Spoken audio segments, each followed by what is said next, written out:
En 2025, l'IA est omniprésente partout, dans n'importe quel logiciel, que ce soit des IDE comme Cursor, Windsurf, que ce soit dans des logiciels comme Canva ou même encore Zoom, qui est l'un des leaders de la communication. Et effectivement, au-delà de tous les aspects de l'intelligence artificielle, il est crucial de comprendre comment l'utiliser de manière efficace en 2025, en 2026 et toutes les années suivantes. Alors ce qu'il faut comprendre en priorité, c'est par défaut comment fonctionne une intelligence artificielle. Ce qu'il faut noter, c'est que ça reste déjà de base du code qui interroge du code, qui interroge du code, etc. etc.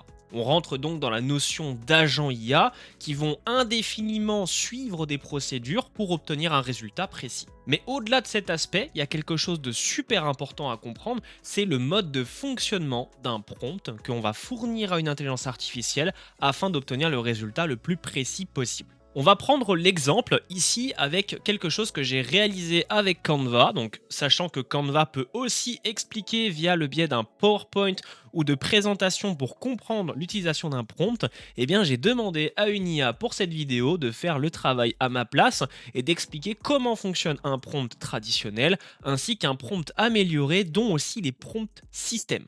Si on prend l'exemple du prompt traditionnel, ici on peut voir que on pose la simple question explique-moi comment fonctionne l'intelligence artificielle. Là, dans ce cas, il s'agit simplement d'une illustration, mais quand on pose tout simplement ce prompt à l'intelligence artificielle, elle va devoir chercher parmi sa gigantesque base de données pour expliquer du mieux possible ce qu'est l'intelligence artificielle. On est donc dans un contexte très général et ce qui va demander beaucoup plus de ressources à notre IA. Tandis que dans un exemple de prompt system qui va plus être utilisé comme ChatGPT avec les GPTs, que ce soit avec les games de Gemini ou même avec les IDE comme Cursor, Windsurf et tant d'autres qui vont avoir un prompt system de base attaché à votre demande pour améliorer le contexte de la réponse, et bien ici, supposons que vous êtes chez vous, vous êtes en train de chercher un objet dans un de vos meubles, et bien vous imaginez que vous êtes en train de chercher quelque chose globalement à tous les endroits ou alors tiens, recherche tel objet dans tel tiroir et essaye de trouver si tu trouves ça. Eh bien forcément, le résultat sera beaucoup plus précis car vous avez déjà l'information où se trouve l'objet. Imaginons deuxième exemple, vous avez un client qui vous demande de réaliser un site web. Par défaut, vous allez vous poser plusieurs questions. Quelle est la thématique du site web? Comment sera-t-il conçu? Est-ce qu'il doit être responsive pour mobile ou est-ce qu'il doit être uniquement pour PC? Quelle colorimétrie on va utiliser? Quel design? Tout ça, ce sont des questions qui sont fondamentales et qui sont importantes à inclure quand on fait un prompt à une IA, car c'est comme ça qu'on la guide. On va prendre ici l'exemple qu'on voit à l'écran d'un prompt système. Tu es un expert en vulgarisation scientifique pour adolescents, ce qui veut dire en gros que ce prompt-là va déjà partir du principe que tout ce qui est vulgarisation, terme scientifique et pour adolescents, va donc isoler en fait une partie de la réponse pour se centrer. Ensuite, limite tes explications à 3 paragraphes maximum. Eh bien, cette réponse-là est fondamentalement importante, enfin pas cette réponse, ce prompt-là est fondamentalement important. Pourquoi? Car on va demander de structurer la réponse à notre IA. Au-delà du rôle, contexte, etc., c'est simplement pour améliorer la précision du prompt. Et comme on peut voir ici, on peut remarquer qu'il y a le prompt système qui est juste au-dessus et le prompt utilisateur qui est juste en dessous. Donc là, nous avons la réponse avec le prompt système qui a permis d'améliorer largement la qualité de l'intelligence artificielle, tandis que de l'autre côté, avec un simple prompt sans forcément rajouter un prompt système, eh bien on peut constater que la réponse de notre IA est largement moins précise et de moins bonne qualité. On peut également faire une petite comparaison pour comprendre un petit peu sur un thème complètement différent. On va supposer qu'on écrit un poème sur l'automne. Et bien ici, le prompt traditionnel de notre IA va tout simplement suggérer écris un poème sur l'automne. L'IA va donc se mettre au travail et faire tout simplement un poème. Tandis que de l'autre côté, eh bien, on a un prompt système qui va guider notre intelligence artificielle. On lui dit tu es un poète qui écrit dans un style haïku japonais. Donc on isole encore une fois notre base de données pour aller chercher que dans un endroit précis.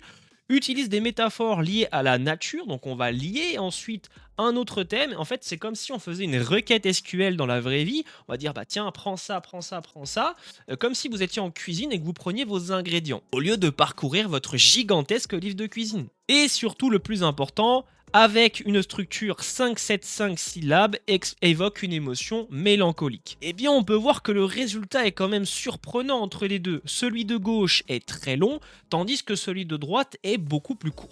Pareil dans cet exemple, on va partir dans un cas un peu plus global qui va être la rédaction de mails. Ici à gauche, on a la rédaction d'un email avec un prompt traditionnel, qui veut dire qu'il n'y aura absolument pas de prompt système, on demande à notre IA de faire simplement une chose et elle va se mettre au travail. Tandis qu'à droite, on a une explication technique qui là aussi est avec un prompt traditionnel, avec un autre thème, et en dessous, on va pouvoir retrouver les prompts système. Comme on peut voir dans les deux cas, lorsqu'on fait une simple demande à notre intelligence artificielle, eh bien elle va fournir un résultat qui ne sera pas forcément qualifié. Tandis que si on descend un petit peu plus bas, dans le prompt système, où là on va tout simplement lui insérer un rôle, également un contexte, des tâches et un objectif, eh bien là on va avoir une réponse qui va être beaucoup plus complète. À mesure de différence, voici le avant avec tout simplement le mail à gauche et une explication de la blockchain à droite. Et ensuite, un bref exemple de la modification avec un prompt système à gauche pour une demande de mail,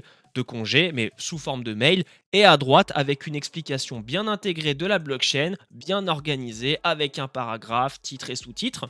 En conclusion, lorsque vous faites une demande à une intelligence artificielle, peu importe que ce soit pour coder, que ce soit pour une simple question ou que ce soit pour vous aider dans une tâche précise, partez toujours du principe que si vous ne prenez pas un rôle pour votre intelligence artificielle ou que vous ne lui exposez pas assez de contexte, eh bien elle risque d'être assez limitée dans son champ d'action. Tandis que comme on peut voir à l'écran, si on utilise le prompt système avec le prompt utilisateur et une réponse optimisée, eh bien c'est comme si vous prépariez un peu comme un contrôle, vous savez que vous avez besoin de tel élément pour réussir votre objectif, eh bien vous allez vous préparer au maximum. Et donc ces tâches-là sont fondamentalement importantes à connaître lorsqu'on utilise des outils IA pour favoriser que ce soit des réponses qualifiées et efficaces et surtout améliorer sa productivité dans le quotidien. Si cette vidéo vous a plu, n'hésitez pas à me le faire savoir dans les commentaires, lâche un pouce bleu, abonne-toi, ça me ferait plaisir, partage cette vidéo et on se retrouve très bientôt sur ce bye bye.